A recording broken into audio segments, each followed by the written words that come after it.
Hello, it's Max here, coming to you live from Las Vegas. Hans couldn't join us today because he blacked out and got lost in the Bellagio. This week we'll be looking at Paul Verhoeven's Showgirls, or as it is known in Austria, Schadenfreude.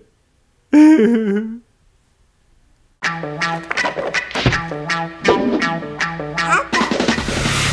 ladies, I got one interest here, and that's the show. I don't care whether you live or die.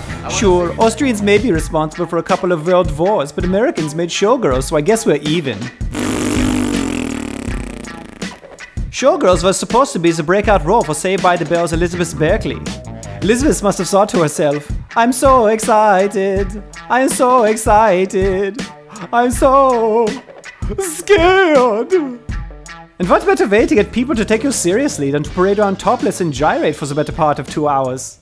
After watching this movie, I know Elizabeth Berkley's boobs better than my mom's. And I see my mom's boobs every breakfast, lunch and dinner, so...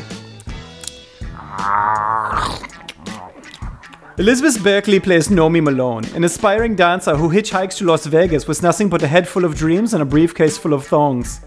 Once in Vegas, Nomi gets a job as a stripper at the Cheetah Club, where she shows off her classical training by doing the move made famous by Baryshnikov, licking the stripper pole. Ew. Like any infant, Nomi understands that when you see something shiny, you should probably put it in your mouth. I wonder how these shoes taste.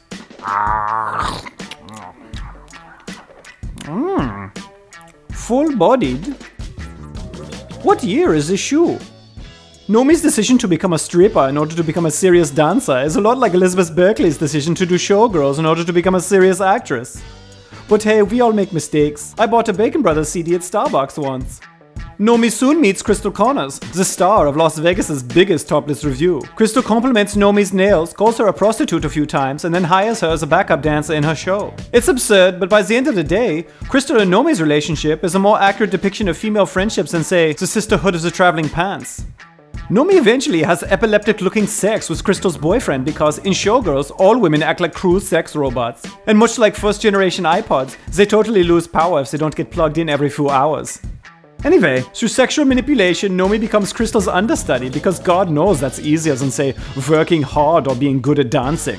Showgirls is the worst major Hollywood movie I've ever seen. But does that mean I hate it, or does that mean I love it ironically? Or do I love it ironically so much that it goes around the bend and I hate it? Obviously, I give this movie a dirty diaper. But I have to say, after watching all those bouncing boobs, you're going to want some milk and a nap.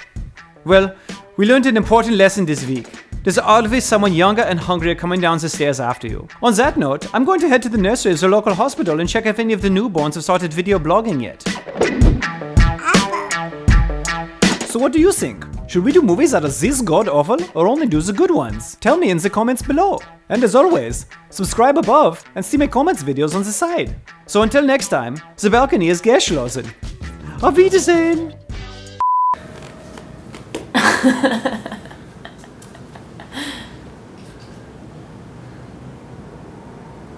I'll peel it for you. Here, watch.